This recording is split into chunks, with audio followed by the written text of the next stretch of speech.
ഇത്തരം സംഘടനകളുടെ വോട്ട് UDF-ലേക്ക് എത്തിയിട്ടില്ല എന്ന് പറയുന്നതിനകത്ത് സ്വാഭാവികമെന്ന് നമുക്ക് വിശ്വസിക്കാൻ കഴിയില്ല. ഈ രണ്ട് സംഘടനകളും എന്തുകൊണ്ടാണ് സ്ഥാനാർത്ഥിയെ മത്സരിപ്പിക്കാതിരുന്നത് വലിയ ചോദ്യമുണ്ട്. കുഞ്ഞാലിക്കുട്ടി ലീഗ് മത്സരിക്കുന്നു എന്നുള്ളത് മാത്രമല്ല, കുഞ്ഞാലിക്കുട്ടിയാണ് അവിടെ സ്ഥാനാർത്ഥി എന്നുള്ളതാണ് അതിനകത്ത് ഒരു പ്രധാനപ്പെട്ട ഘടകം. രണ്ടാമത്തെ ഘടകം, ഇത്തരം ഈ രണ്ട് വെൽഫെയർ പാർട്ടി ആണെങ്കിലും SDP ആണെങ്കിലും മുന്നോട്ട് വെക്കുന്ന BJP വിരുദ്ധമായ രാഷ്ട്രീയമുണ്ട്. ഈ രാഷ്ട്രീയത്തിൽ ലീഗിന് എതിരായ ഒരു നിലപാടെടുത്താൽ, മുസ്ലിം വോട്ട് വ്യത്യസ്തമായി ചിഹ്നിച്ചെതിരെ പോകുന്ന ഒരു അവസ്ഥ എടുത്താൽ ഈ പാർട്ടികളുടെ ഉള്ളിൽ തന്നെ ഇതിനെതിരായ ശക്തമായ വികാരമുണ്ട്. ഇതും അവരെ ഈ ഒരു മാറ്റം ചിന്തിപ്പിക്കാൻ, അല്ലെങ്കിൽ ഈ തൽക്കാലത്തേക്ക് സ്ഥാനാർത്ഥി വേണ്ട, സ്ഥാനാർത്ഥി ലീഗിനെ പിന്തുണയ്ക്കുക എന്നുള്ള നില ഈ പ്രേരിപ്പിച്ചിട്ടുണ്ടാവും. ഈ സംഘടനകൾ കഴിഞ്ഞ കാലങ്ങളിൽ അവരുടെ പൊളിറ്റിക്കൽ നിലപാട് എന്തായിരുന്നു?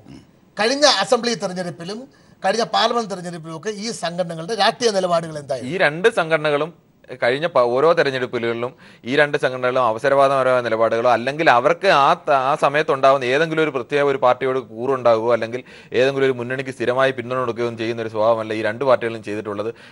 ഒരേ വ്യത്യസ്ത പാർട്ടികൾപ്പെട്ടവർക്ക് വ്യത്യസ്ത മണ്ഡലങ്ങളിലടക്കം അവർ പിന്തുണ കൊടുത്തിട്ടുണ്ട്. പരസ്യമായി ഒരു പാർട്ടിക്ക് പിന്തുണ കൊടുക്കുകയും അവിടെ തന്നെ രഹസ്യമായി മറ്റൊരു മുന്നണിയുടെ സ്ഥാനാർത്ഥിക്ക് വോട്ട് ചെയ്യുകയടക്കമുള്ള, അല്ലെങ്കിൽ മുഖ്യധാര രാഷ്ട്രീയ പാർട്ടികൾ ചെയ്യുന്നത് പോലെ വ്യക്തമായ സംസ്ഥാന തലത്തിൽ നിലപാടെടുത്തുകൊണ്ട് ആ നിലപാടിനനുസൃതമായ രാഷ്ട്രീയ നിലപാടുകൾ ഈ സംഘടനകളൊന്നും കാലങ്ങൾ അവരുടെ ചരിത്രം മൊത്തം പരിശോധിച്ചാൽ മനസ്സിലാവും. ഓരോ തവണത്തെ വോട്ടിന്റെ ഷെയർ, ചില തവണ അവർക്ക് വൻ രീതിയിൽ വോട്ട് വരും, അടുത്ത തവണ വോട്ടിന്റെ കുറഞ്ഞിട്ടുണ്ട്. ഇത് കേരളത്തിലെ എല്ലാ നിയമസഭാ തെരഞ്ഞെടുപ്പുകളിലും ലോക്സഭാ തെരഞ്ഞെടുപ്പുകളിലും അങ്ങനെ സ്ഥായിയായ ഏതെങ്കിലും രൂപം ഇവർക്കില്ല.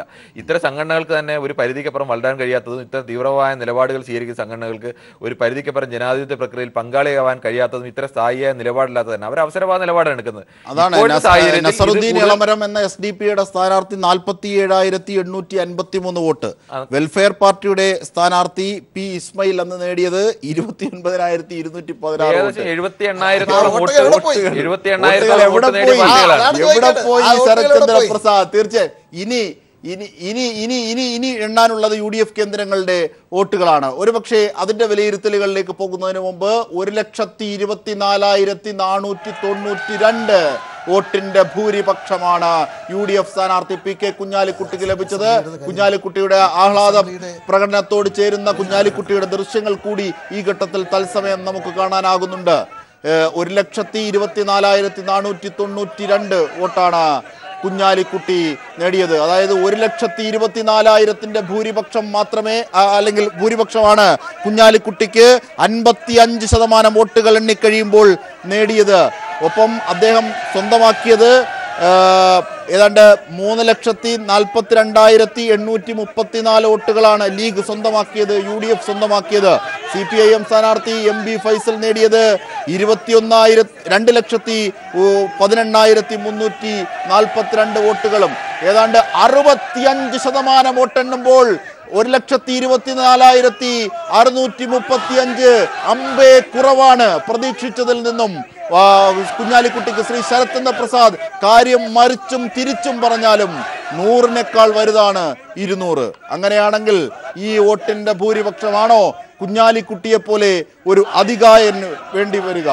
200-നേക്കാൾ വലുതാണ് 300, അങ്ങനെയും കൂടെ ഉണ്ടായിരുന്നു.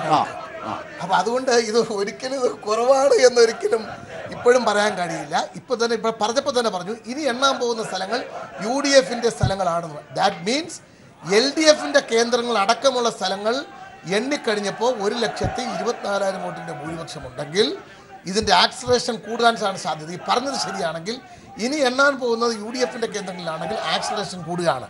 അതിന്റെ ഭൂരിപക്ഷത്തിന്റെ വർധനയുടെ തോത്, അതിന്റെ ഒരു റേഷ്യോ വർദ്ധിക്കാൻ പോവാണ്. അങ്ങനെ വന്നാൽ 2 ലക്ഷം കടന്നാലും അത്ഭുതപ്പെടാനില്ല. ഞങ്ങളുടെ ആഗ്രഹം, കാരണം നിങ്ങൾ SDP-യുടെ വന്നാൽ 3 ലക്ഷം പോകണം, 3-3.5 ലക്ഷം പോകണം. SDP ഒക്കെ വോട്ട് ഞങ്ങൾക്ക് ചെയ്തിട്ടുണ്ട്. ഞങ്ങളുടെ തനത് വോട്ടാ പറയുന്നത്. ഞങ്ങൾ 1,94,000 കടക്കണമെന്ന് ഞങ്ങളുടെ ആഗ്രഹം ഞങ്ങൾ പറഞ്ഞു. പക്ഷേ കഴിഞ്ഞ അസംബ്ലി തെരഞ്ഞെടുപ്പിലെ 1.18 ഇപ്പൊ തന്നെ കടന്നിരിക്കുന്നു. കഴിഞ്ഞ അസംബ്ലി തെരഞ്ഞെടുപ്പിന്റെ പൊളിറ്റിക്കൽ വിലയിരുത്തലിന്റെ 1.18 കടന്നിരിക്കുന്നു. എന്താ നമ്മൾ അത് കാണാത്തെ? നിയമസഭാ തെരഞ്ഞെടുപ്പിൽ 1,14,000 വോട്ട് കടന്നിരിക്കുന്നു. ഇനിയും ഉണ്ടല്ലോ 38% വോട്ടുകൾ എണ്ണാൻ. അപ്പൊ എങ്ങനെ ഇരിക്കുന്നു? അപ്പൊ അത് നമ്മൾ കണക്കാക്കണം. അപ്പൊ ഇത് നമ്മൾ വ്യക്തമായ ഒരു വിലയിരുത്തലിനെ, ജനങ്ങളുടെ വിധിയെഴുത്തിനെ നമ്മൾ അംഗീകരിക്കണം. അത് നമ്മൾ അംഗീകരിക്കുക എന്നുള്ളതാണ് സാമാന്യ മര്യാദ എന്ന് പറയുന്നത്. ഇത് വ്യക്തമായ ഭൂരിപക്ഷത്തിലേക്ക് പോയി കഴിഞ്ഞിരിക്കുന്നു. ഞങ്ങളുടെ ആഗ്രഹം സബലീകൃതമാകുന്ന സ്ഥിതിയിലേക്കാണ് കാര്യങ്ങൾ. തീർച്ചയായും ഇപ്പോൾ നമ്മോടൊപ്പം ഉഴവൂർ വിജയൻ കൂടി ചേരുകയാണ്. ശ്രീ ഉഴവൂർ വിജയൻ, താങ്കൾ ആദ്യഘട്ടം മുതൽ ഈ മലപ്പുറത്ത് അങ്ങോളം ഇങ്ങോളം പോയ ആളാണ്. സജീവമായി നിന്ന ആളാണ്. പക്ഷെ താങ്കൾ പറഞ്ഞതൊന്നും അല്ലല്ലോ ഇപ്പോൾ ഞങ്ങളുടെ സ്ക്രീനിൽ കാണുന്നത്. ശ്രീ ഉഴവൂർ, 1,00,000 ഞാൻ 58 മീറ്റിങ്ങുകളിൽ പോയി ജനങ്ങളോട് കാര്യങ്ങൾ പറഞ്ഞതാണ്. അവർ കേട്ടില്ല. ഏതായാലും ജയിച്ചത് തന്നെ.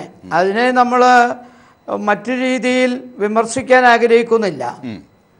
ജയിച്ചവരെ നമ്മൾ ജനാധിപത്യ മര്യാദ അനുസരിച്ച് അനുമോദിക്കുകയാണ്. പിന്നെ ഏതായാലും BJPയുടെ അവസ്ഥയും കാണുമ്പോൾ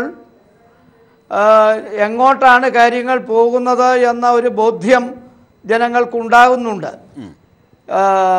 ഈ മണ്ഡലമെന്ന് പറയുന്നത് LDFന് അങ്ങനെ ജയിച്ചു കയറാവുന്ന ഒരു മണ്ഡലമൊന്നുമല്ല.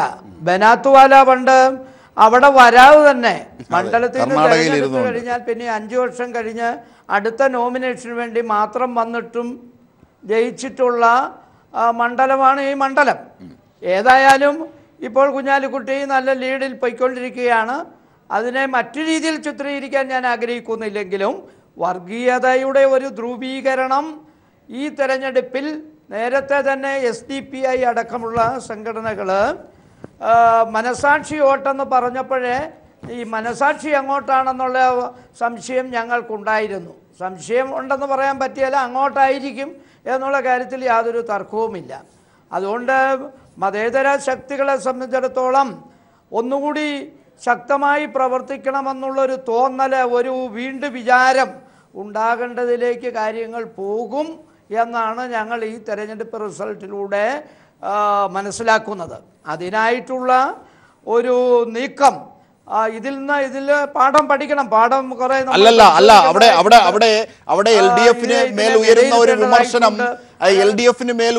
വിമർശനം വളരെ കട്ട് ആൻഡ് ഡ്രൈഡ് ആയി ചർച്ച ചെയ്യേണ്ടതുണ്ട്. അതായത് BJP സ്ഥാനാർത്ഥിക്ക് പോലും ബീഫ്, ഹലാലായ ബീഫ് ഓരോ കിലോ നൽകേണ്ടി വരും എന്ന് വാർത്താ സമ്മേളനത്തിൽ പറയുന്ന ഒരു ഘട്ടം. ബീഫ് രാഷ്ട്രീയത്തിനെതിരെ ബീഫ് ഫെസ്റ്റ് നടത്തിയ, അല്ലെങ്കിൽ മംഗലാപുരത്തെ പിണറായി വിജയന്റെ പ്രസംഗം അടക്കം പരിശോധിച്ചാൽ ആ രീതിയിലൊക്കെ ന്യൂനപക്ഷ വിഭാഗങ്ങളിലടക്കം BJPയുടെ ഭീഷണികൾ നേരിട്ട് പതിക്കുന്ന വിഭാഗങ്ങളൊക്കെ വല്ലാതെ തണലായി കണ്ടിരുന്നവരാണ് CPIM-ഉം LDF-ഉം ഒക്കെ. ആ നേട്ടത്തെ രാഷ്ട്രീയമായി ഉപയോഗിക്കാൻ മണ്ഡലം ഉപതെരഞ്ഞെടുപ്പിന്റെ ഘട്ടത്തിൽ പരാജയപ്പെട്ടുവോ എന്ന ചർച്ച ഗൗരവമാണ്. ഉഴവൂർ,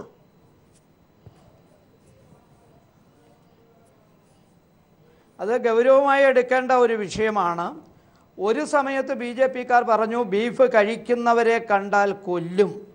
ഈ മലപ്പുറം ഉപതെരഞ്ഞെടുപ്പിൽ അവർ പറഞ്ഞത് ബീഫ് കഴിച്ചില്ലെങ്കിൽ അവനെ കൊല്ലും എന്നുള്ളൊരു നിലയിലാണ് ബീഫിന് ഒരു വോട്ട് എന്ന മുദ്രാവാക്യവുമായിട്ടാണ് അവർ കടന്നു വന്നത്.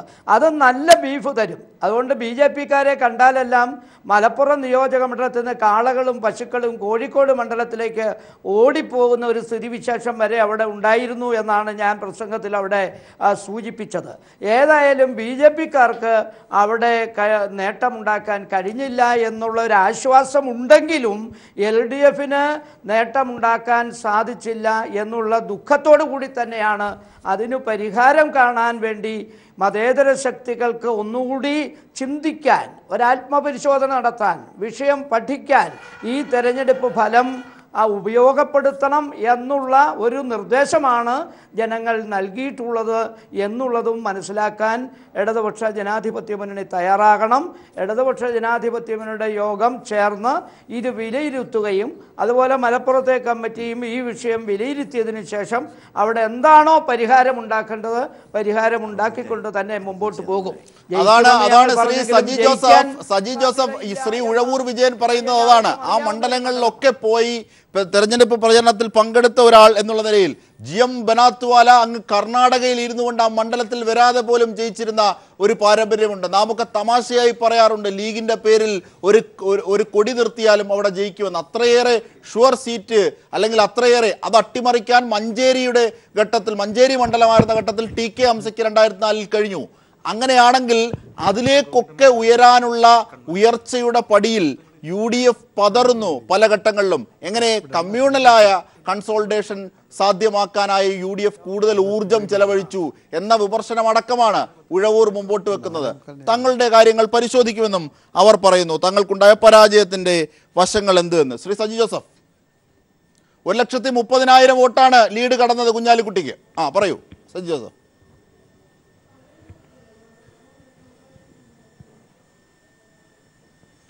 സജി ജോസഫ് ചോദ്യം ആരോടാ? സജി ജോസഫ്. യെസ്. ഇവിടെ ഈ തെരഞ്ഞെടുപ്പിൽ ഇപ്പോൾ തന്നെ 1,30,000 വോട്ടിൻ്റെ ലീഡ് UDF സ്ഥാനാർത്ഥി നേടുന്ന ഈ സന്ദർഭത്തിലും അത് ഈ ലീഡ് തന്നെ കഴിഞ്ഞ തെരഞ്ഞെടുപ്പിനെ അപേക്ഷിച്ച് 1,18,000 കടന്ന് അതിനേക്കാൾ വലിയ ഒരു ഭൂരിപക്ഷത്തിലേക്ക് ഈ ഒരു നേട്ടം UDF കൈവരിക്കുമ്പോൾ പോലും അത് അംഗീകരിക്കാൻ അത് ഏറ്റവും അവസാനം നടന്ന തെരഞ്ഞെടുപ്പ് എന്ന നിലയിൽ നിയമസഭാ തെരഞ്ഞെടുപ്പാണ് ജനങ്ങളുടെ അവസാനത്തെ ചിന്തയും ജനങ്ങളുടെ ജനാഭിലാഷവും പ്രതിഫലിച്ച ഒരു തെരഞ്ഞെടുപ്പ് നിയമസഭാ തെരഞ്ഞെടുപ്പ് തന്നെയാണ്. അതിനെ മാറ്റി നിർത്താൻ സാധ്യമല്ല. ആ തെരഞ്ഞെടുപ്പുമായി താരതമ്യം ചെയ്യുമ്പോൾ ഇവിടെ UDF വലിയ ഒരു മുന്നേറ്റം കാഴ്ചവെക്കുന്നു. ഇനിയും ഈ മുന്നേറ്റം വലിയ തോതിൽ മുന്നോട്ട് പോകാൻ കഴിയുമെന്നുള്ള പ്രതീക്ഷയിലാണ് ഞങ്ങളെല്ലാം ഇരിക്കുന്നത്. ഈ സന്ദർഭത്തിൽ പോലും UDF ഉണ്ടാക്കിയിരിക്കുന്ന ഈ നേട്ടത്തെ അതിൻ്റെ ശോഭ കെടുത്തുന്ന രീതിയിലാണ് ചിലർ ഇവിടെ അഭിപ്രായ പ്രകടനങ്ങൾ നടത്തിയിരിക്കുന്നത്. ഇപ്പോൾ ചർച്ച കേട്ടാൽ തോന്നും ഇവിടെ കോൺഗ്രസും തോറ്റു, UDFും തോറ്റു, BJPയും തോറ്റു, ഇവിടെ LDF ആണ് ജയിച്ചത് എന്ന നിലയിലാണ് ചിലരൊക്കെ ഇവിടെ സംസാരിക്കുന്നത്. ഇവിടെ കൃത്യമായി വിശകലനം ചെയ്യുമ്പോൾ നമുക്കറിയാം ഇവിടെ ഈ തെരഞ്ഞെടുപ്പിൻ്റെ എല്ലാ തുടക്കം മുതൽ LDFിൻ്റെ പ്രമുഖരായ നേതാക്കന്മാർ, പ്രത്യേകിച്ച് CPMൻ്റെ സംസ്ഥാന സെക്രട്ടറി തന്നെ പറഞ്ഞത് ഇടതുപക്ഷ ജനാധിപത്യ മുന്നണി ഭരണത്തിൻ്റെ വിലയിരുത്തലാകും ഈ തെരഞ്ഞെടുപ്പ് എന്നതിനെക്കുറിച്ചാണ്. അതേക്കുറിച്ച് ഇവിടെ ഇടതുപക്ഷ നേതാക്കന്മാരാരും സംസാരിച്ച് കാണുന്നില്ല. ഇവിടെ സംസാരിച്ച ഇടതുപക്ഷ നേതാക്കന്മാരാരും അതേക്കുറിച്ച് മിണ്ടിയിട്ടില്ല. ഇടതുപക്ഷ ജനാധിപത്യ മുന്നണി ഗവൺമെൻറ് കഴിഞ്ഞ 10 മാസക്കാലമായി സംസ്ഥാനത്ത് നടത്തിയിട്ടുള്ള ജനവിരുദ്ധ നിലപാടുകൾക്കെതിരെ അതിശക്തമായ ജനവികാരം സംസ്ഥാനത്ത് നിലനിന്നിരുന്നു. അത് ഇവിടെ ചർച്ച ചെയ്യപ്പെട്ടിട്ടുണ്ട്. ഇവിടെ ഈ വളരെ മികച്ച ഭരണമാണ് എന്ന് LDFന് അവകാശപ്പെടുന്നുവെങ്കിൽ UDF ഇത്രയും മുന്നോട്ട് പോകാൻ കഴിയുമോ? UDFന് 1,18,000 എന്നുള്ള ആ കണക്കിന് എല്ലാം മാറ്റിമറിച്ചുകൊണ്ടാണ് UDF വലിയ ഒരു മുന്നേറ്റത്തിലേക്ക് പോകുന്നത്. പക്ഷേ ഇതിൻ്റെ ആ ശോഭ കെടുത്തുന്ന നിലയിലാണ് ചിലർ ഇവിടെ സംസാരിക്കുന്നത്. ചിലരുടെ അഭിപ്രായ പ്രകടനം വളരെ ബാലിശമാണ്. ഇവിടെ UDFിൻ്റെ വിജയം അത് വളരെയേറെ മികച്ച വിജയമാണ് UDF നേടുന്നത്. അത് യാതൊരു സംശയവുമില്ല. ഇടതുപക്ഷ ജനാധിപത്യ മുന്നണിയുടെ ദുർഭരണത്തിനെതിരെ BJPയുടെ ഫാസിസ്റ്റ് ഭരണത്തിനെതിരെയുള്ള അതിശക്തമായ ഒരു വിധിയെഴുത്താണ് ഈ തെരഞ്ഞെടുപ്പിലൂടെ ഫലിക്കുന്നത്. ആ ഒരു തെരഞ്ഞെടുപ്പ് ഫലത്തെ അത് നിസ്സാരവൽക്കരിച്ച് കാണിക്കുന്ന ഒരു സമീപനമാണ് CPMൻ്റെ നേതാക്കന്മാരും ഇടതുപക്ഷ നേതാക്കന്മാരും ഇപ്പോൾ ഇവിടെ ചെയ്തുകൊണ്ടിരിക്കുന്നത്. അത് ഒരിക്കലും അംഗീകരിക്കാൻ സാധ്യമല്ല. തെരഞ്ഞെടുപ്പിൻ്റെ അന്തിമ ഘട്ടത്തിൽ നമുക്കറിയാൻ സാധിക്കും എത്ര വോട്ടിൻ്റെ ഭൂരിപക്ഷത്തിൽ UDF വിജയിക്കും.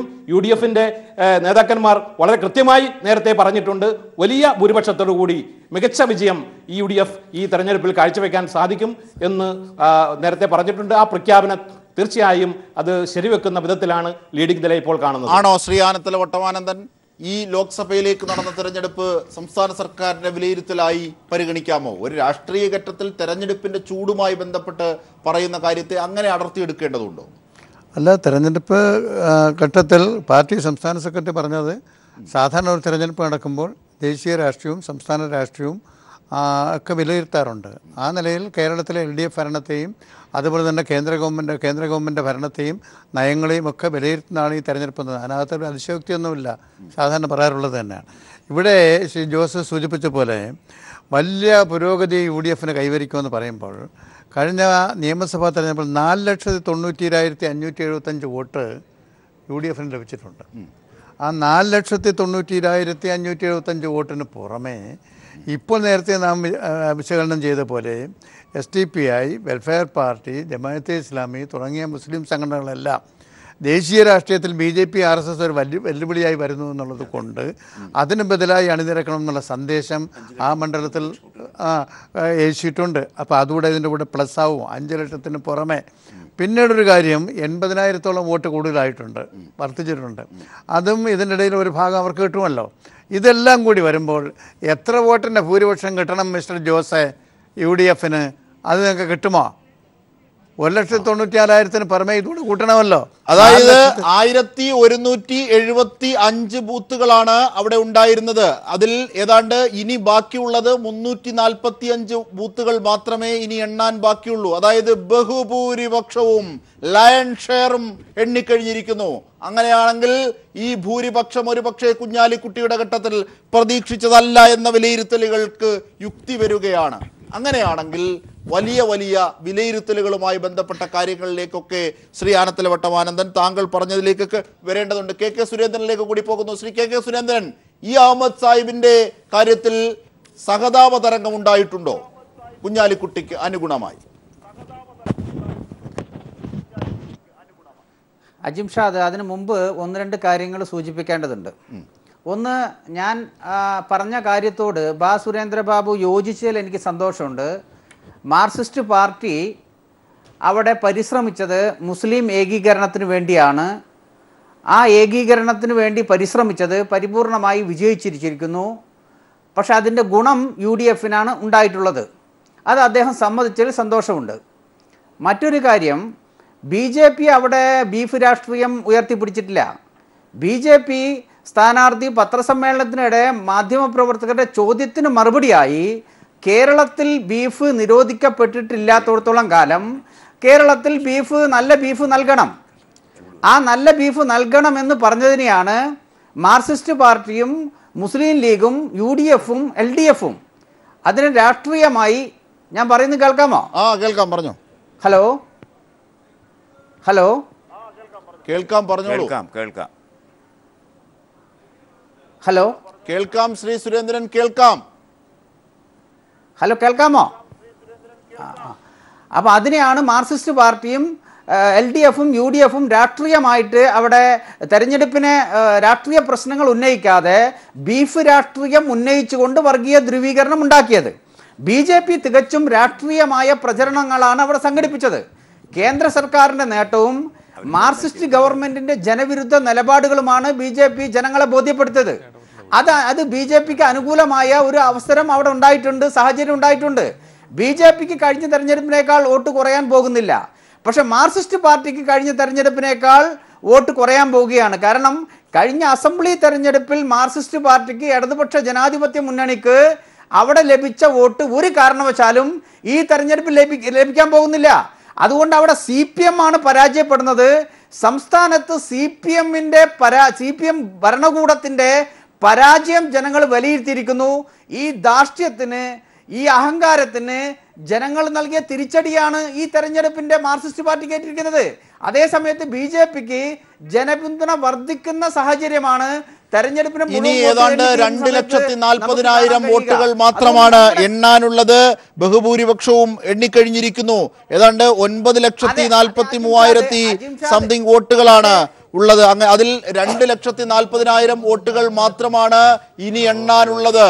അങ്ങനെയാണെങ്കിൽ ഒരു പക്ഷേ ഈ ഇപ്പോൾ വരുന്ന വിലയിരുത്തലുകൾക്ക് ഇനി അട്ടിമറി സാധ്യമല്ല എന്നുള്ളത് അസന്നിഗ്ധമാവുകയാണ്. തീർച്ചയായും 1,36,718 വോട്ടിന് PK കുഞ്ഞാലിക്കുട്ടി എന്ന UDF സ്ഥാനാർത്ഥി മുന്നിട്ട് നിൽക്കുന്നു. മുസ്ലിം ലീഗ് നേതാവ് മുന്നിട്ട് നിൽക്കുന്നു. CPIM-ന്റെ LDF സ്ഥാനാർത്ഥി MB ഫൈസലിന് ഈ 2,52,949 വോട്ടുകൾ മാത്രമാണ് രണ്ടാം സ്ഥാനത്ത് എത്തി നേടാനാകുന്നത്. N പ്രകാശ് എന്ന BJP സ്ഥാനാർത്ഥിക്ക്, NDA സ്ഥാനാർത്ഥിക്ക് 49,883 വോട്ടുകൾ മാത്രമേ നേടാനായിട്ടുള്ളൂ. Very very poor. KK Surendran, ഒരു പക്ഷേ 60,000 വോട്ട് 36,000-ൽ നിന്ന് 60,000-ലേക്കുള്ള കുതിപ്പായിരുന്നു കഴിഞ്ഞ ലോക്സഭയിൽ നിന്ന് ഈ ലോക്സഭയിലേക്ക് നിങ്ങൾക്കുണ്ടായിരുന്നത്. ആ കുതിപ്പ് നിങ്ങൾ 90,000 എന്നായിരുന്നു അവകാശപ്പെട്ടിരുന്നത്. പരാജയപ്പെട്ടിരിക്കുന്നു.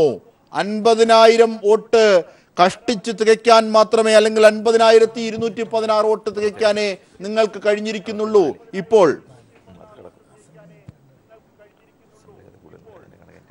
അജിംഷാദ്, CPM-ന് കഴിഞ്ഞ തെരഞ്ഞെടുപ്പിൽ ലഭിച്ച 3,73,000 വോട്ട് കഴിഞ്ഞ ലോക്സഭാ തെരഞ്ഞെടുപ്പിൽ ലഭിച്ച ആ 3,73,000 വോട്ടിലേക്ക് പോലും വരാൻ പോകുന്നില്ല CPM ഈ തെരഞ്ഞെടുപ്പിൽ. ഭാരതീയ ജനതാ പാർട്ടിയെ സംബന്ധിച്ചിടത്തോളം കഴിഞ്ഞ തെരഞ്ഞെടുപ്പിനേക്കാൾ മുന്നേറ്റം ഈ തെരഞ്ഞെടുപ്പിൽ ഞങ്ങൾ കൈവരിക്കും. ആ കാര്യത്തിൽ ഒരു തർക്കവും വേണ്ട. ഇവിടെ പരാജയപ്പെട്ടിരിക്കുന്നത്, പരിപൂർണമായ പരാജയപ്പെട്ടിരിക്കുന്നത് CPM-ന്റെ ജനപിന്തുണയാണ് ഗണ്യമായി കുറഞ്ഞിരിക്കുന്നത്. CPM ആണ് ഇവിടെ പരാജയപ്പെട്ടിരിക്കുന്നത്.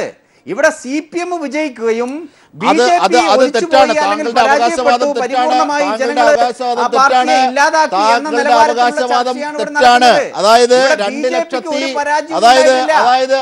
ശ്രീ കെ സുരേന്ദ്രൻ, താങ്കളുടെ അവകാശവാദം തെറ്റാണ്. താങ്കൾ കള്ളം പറഞ്ഞു. അതായത് 2,40,984 വോട്ടുകളായിരുന്നു അന്ന് CPIM-ന്റെ LDF-ലെ സൈനബൈക്ക് നേടാനായത് ഈ അഹമ്മദിനെതിരെ. ഇപ്പൊ തന്നെ 2,58,041 ആയിട്ടുണ്ട്. അത് കള്ളമായിരുന്നു. കെ സുരേന്ദ്രൻ, താങ്കളുടെ അവകാശവാദം. ഞാൻ പറഞ്ഞത് 2016 നടന്ന നിയമസഭാ തെരഞ്ഞെടുപ്പിൽ 3,73,879 വോട്ട് ഇടതുപക്ഷ ജനാധിപത്യ മുന്നണി ഈ പാർലമെന്റ് സെഗ്മെന്റിൽ വാങ്ങിയിരുന്നു. ആ 3,73,000 വോട്ടിലേക്ക് നിങ്ങൾ ഒരു കാരണവശാലും CPM അവിടെ കടക്കാൻ സാധ്യമില്ല. ഞങ്ങളെ സംബന്ധിച്ചിടത്തോളം ഞങ്ങൾ കഴിഞ്ഞ തെരഞ്ഞെടുപ്പിൽ ലഭിച്ചതിനേക്കാൾ കൂടുതൽ വോട്ടുകൾ ഈ തെരഞ്ഞെടുപ്പിൽ ഞങ്ങൾക്ക് ജനങ്ങൾ നൽകിയിട്ടുണ്ട്. ഈ പരിപൂർണമായി പക്ഷെ ഇവിടെ പരാജയപ്പെട്ടതാരാണ്?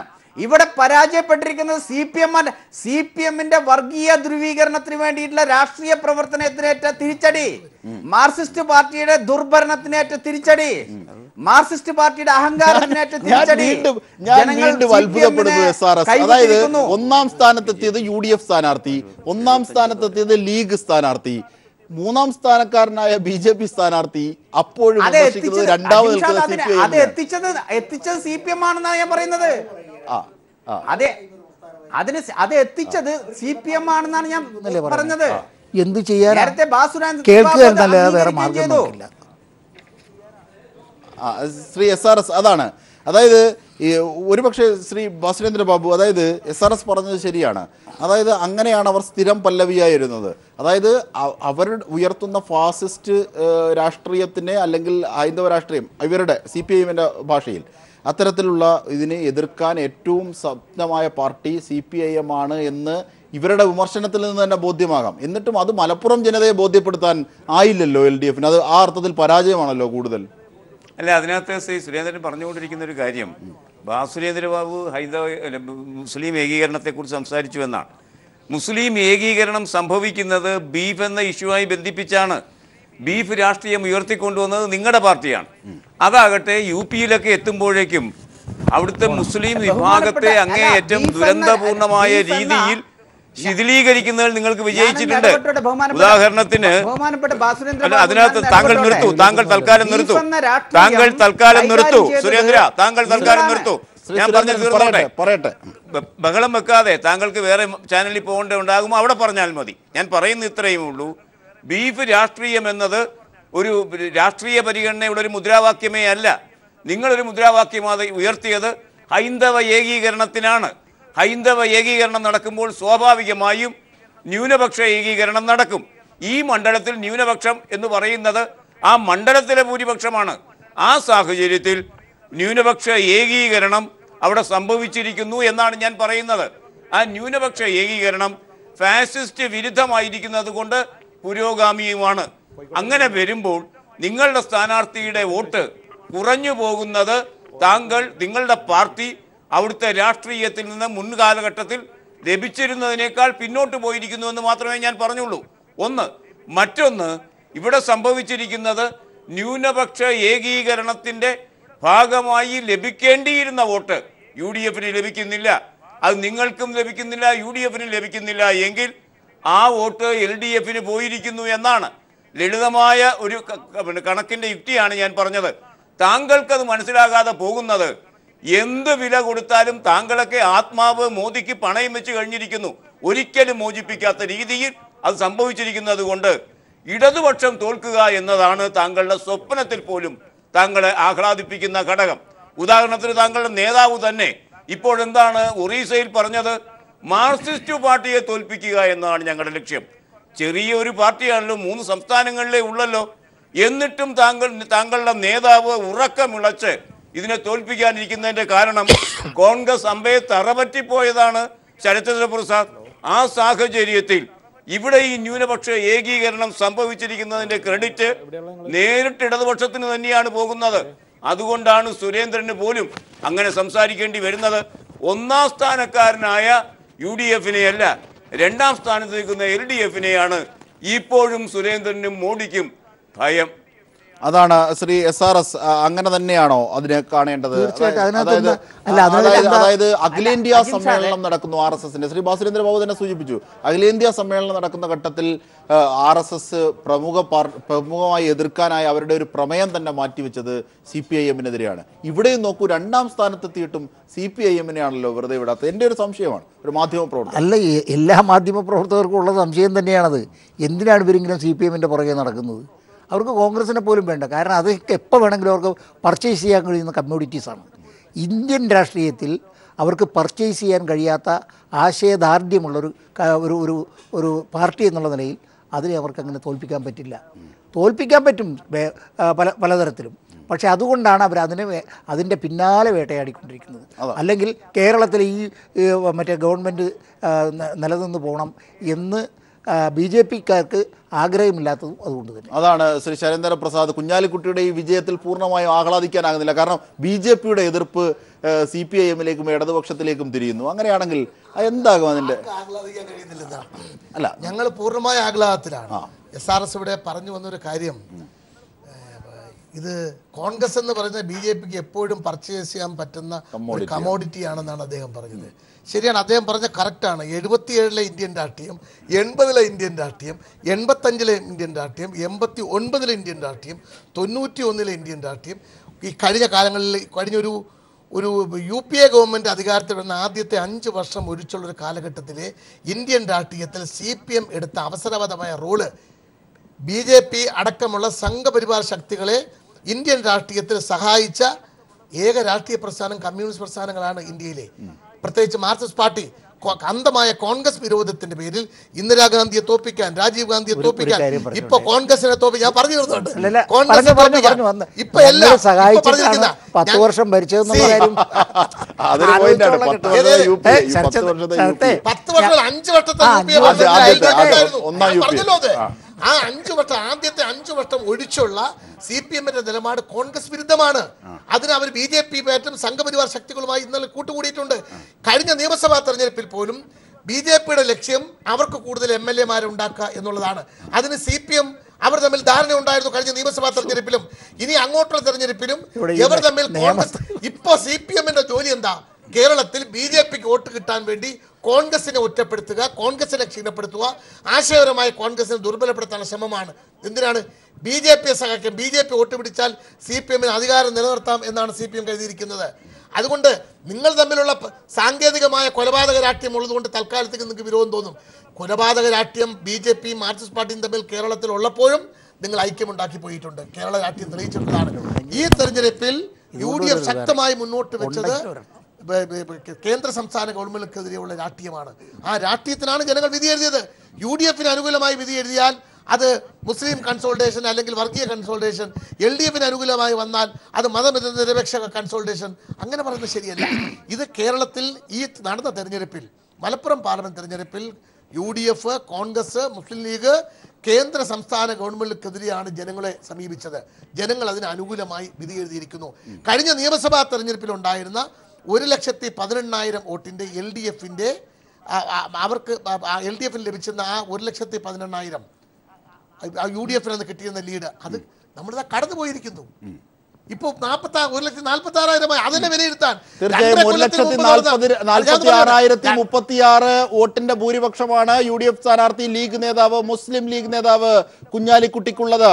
ശ്രീ ഭാസുരേന്ദ്ര ബാബു, വല്ലാത്ത തർക്കശാസ്ത്ര മെയ്വഴക്കമുള്ള നേതാവാണ് ശരത്ചന്ദ്ര പ്രസാദ് എന്ന് നമുക്കറിയാം. നോക്കൂ, അദ്ദേഹം 77 അടിയന്തരാവസ്ഥ കാലത്ത് ഒരുപക്ഷെ ഇന്ദിരാഗാന്ധിയുടെ സ്വേച്ഛാധിപത്യ പ്രവണതകൾക്കെതിരെ സമരം ചെയ്തവരൊക്കെ യോജിക്കുന്ന ഒരു ഘട്ടത്തെ അദ്ദേഹം RSS-ഉം CPM-ഉം ഒക്കെയായുള്ള യോജിപ്പായി വളച്ചൊടിക്കാൻ ശ്രമിച്ചു.